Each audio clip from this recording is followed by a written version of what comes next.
Assalamualaikum warahmatullahi wabarakatuh. Kembali lagi di channel Nasihat Kehidupan Misteri. Pada video kali ini saya akan membahas tentang agama baru muncul di Indonesia.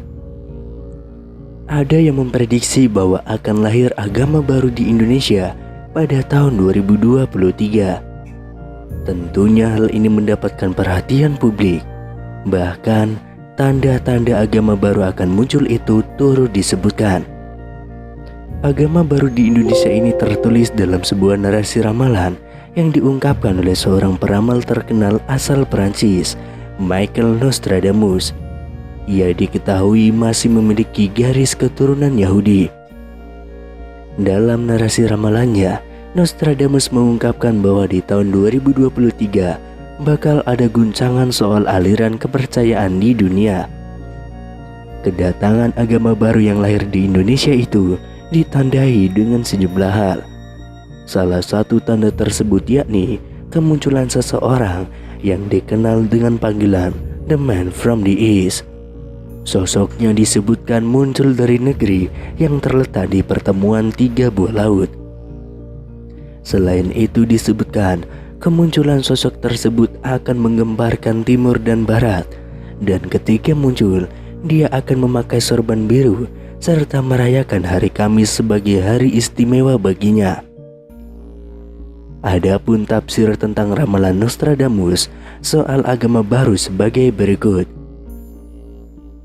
Yang pertama, munculnya agama baru yang akan mengguncang dan menguasai dunia.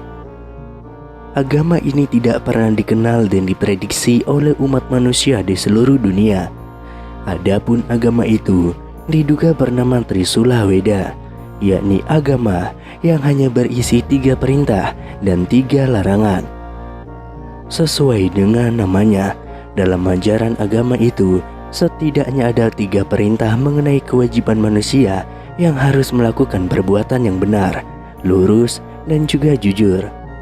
Sementara 3 larangannya mengenai manusia yang tidak boleh melakukan perbuatan yang merugikan orang lain, tidak boleh mencuri, dan tidak boleh berbuat kejahatan.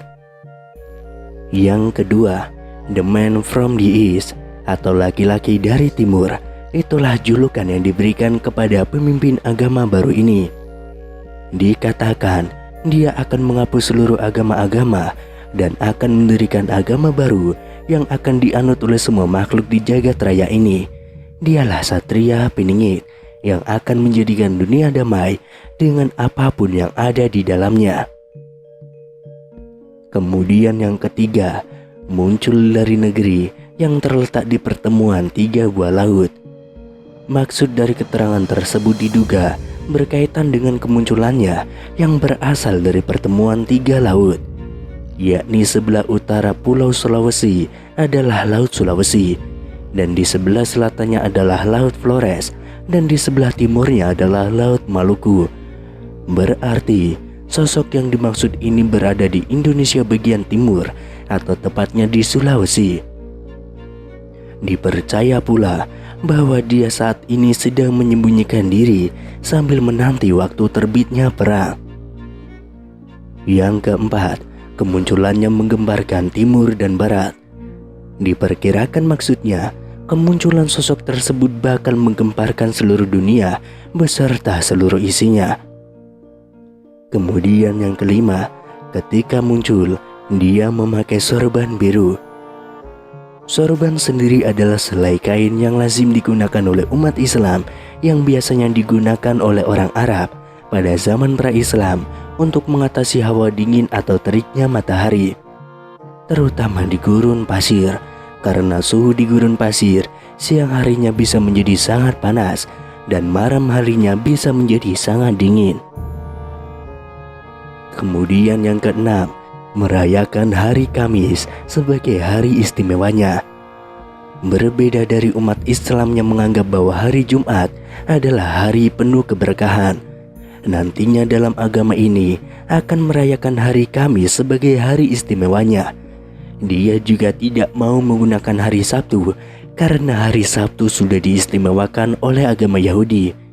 Demikian pula hari Minggu, dia juga enggan menggunakan hari Minggu sebagai hari istimewanya karena telah diistimewakan oleh agama Nasrani.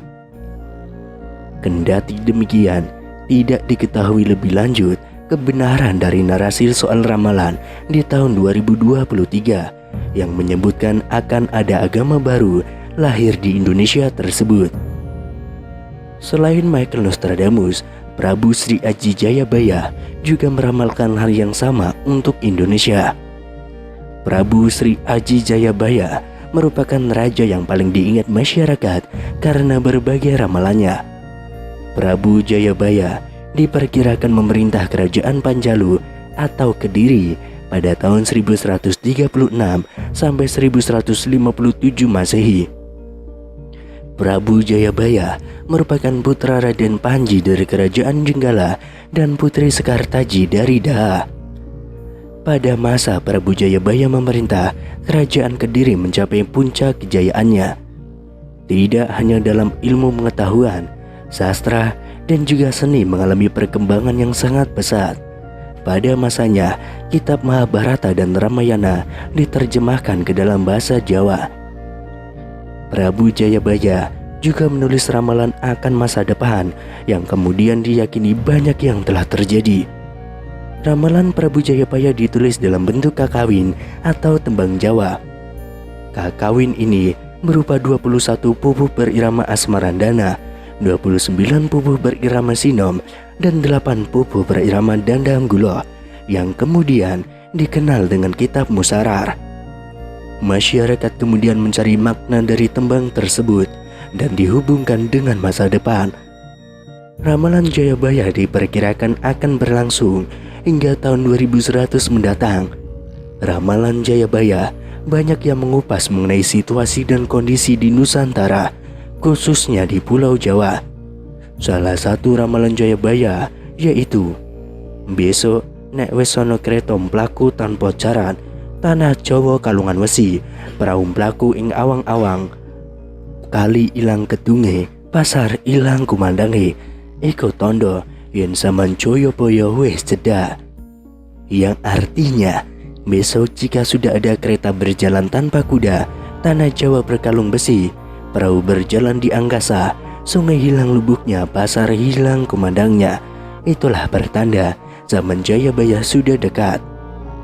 Sejumlah pengamat menilai ramalan Jayabaya memiliki sifat dan keluasan atau plastisitas sehingga cocok diterapkan di berbagai zaman. Tidak hanya itu, ramalan Jayabaya juga mudah ditafsirkan sesuai dengan konteks yang ada. Meski demikian, ada juga sejumlah ramalan yang belum terjadi. Salah satu yang populer yakni mengenai Satria Pinit.